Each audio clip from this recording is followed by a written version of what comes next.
if we're talking about kind of getting our business off the ground, there's roughly 5 phases that we're going to go through.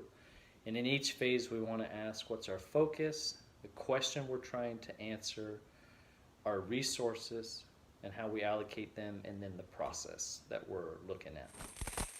So in phase 1, or in that penny, we're the clients that we're drawing our pennies, and our resources are kind of those pennies.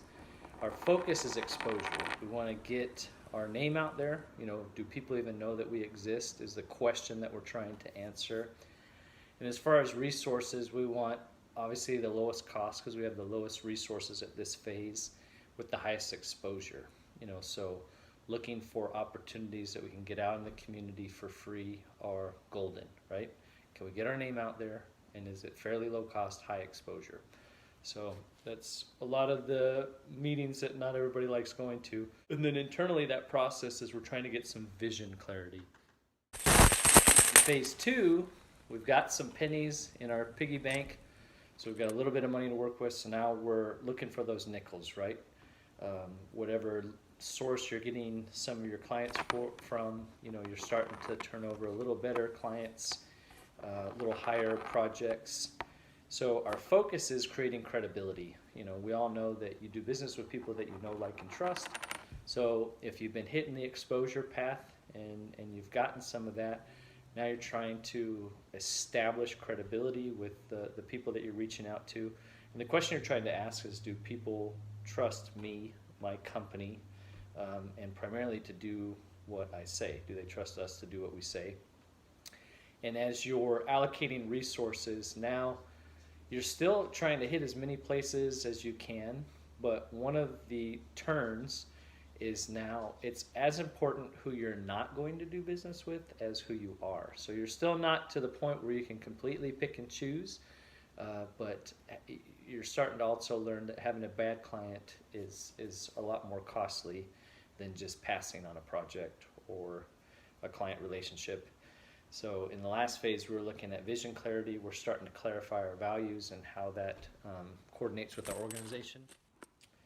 In phase 3, we're starting to uncover some 2 projects that are a nickel, that are 5 cents, and resources and time in that, or we can find 1 project that's a dime, and maybe a few less resources, a little more time, and turn over the same. So we're starting to look at quality. And so the focus in this phase is connection and community outreach, right? We exist, we've started building credibility. And we want to create those connections to kind of try to develop a funnel or a cycle, inflow of clients, preferably referral-based. The question that we're asking. They know you exist, you've built that credibility, now and they know your company exists, so will they connect you and your company to whether they have a need for that product or service, or if they hear of somebody else that they would refer to. So that's part of kind of developing the quality of relationships.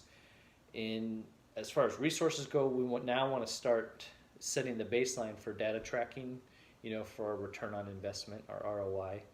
And the process there, now we're combining our relational abilities with our data, so that way either we're setting some tracking so we know now what it takes to get clients and our cost of turnover and those kinds of things, so maybe we can add people or really dive down into the quality of our relationships if you're planning to stay a solopreneur.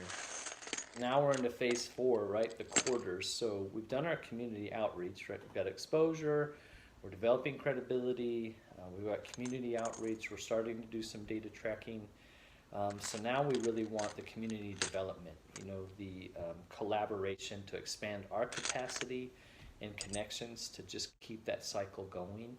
This is also, when we're starting to look at maybe starting to grow our business, so those same clients can help connect us to either sources that we can subcontract with or outsource some of our roles and responsibilities. If you're not ready to hire, full-time employees. So the question that we're asking is, where can I invest to get the greatest return on my resources? To focus in on that. So Now, whereas previously we might have been going to anything and everything that's free and trying some of the conferences, now we're trying to say, okay, where can I go, even if it's high dollar, that puts me, we shouldn't be afraid of spending a lot of money on marketing and investing in relationships, but we really want to start asking, are we getting the return that we're hoping for, or is there a realistic potential? Hey, we may have to invest in this for a couple of years, but we believe there's greater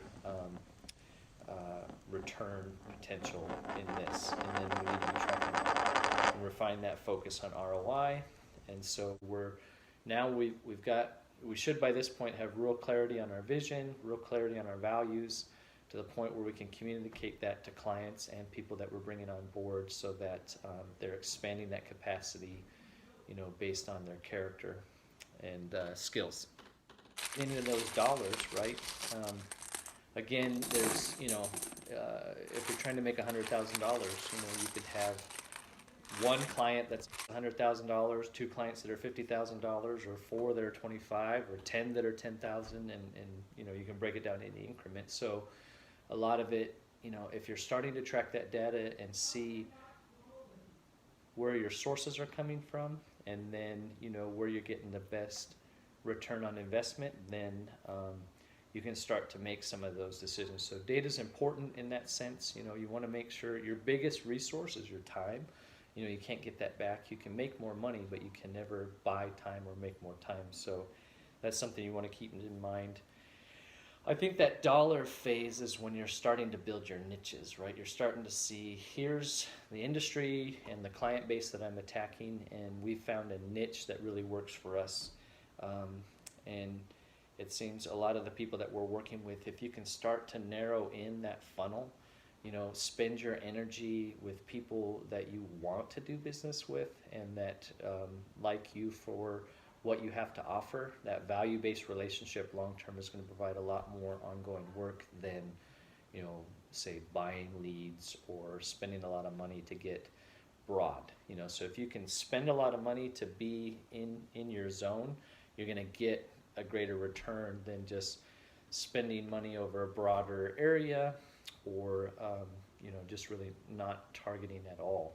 So that's where that data comes into play. But again, it starts with your vision clarity, values clarity, and then being able to kind of track where things are going and finding your sweet spot.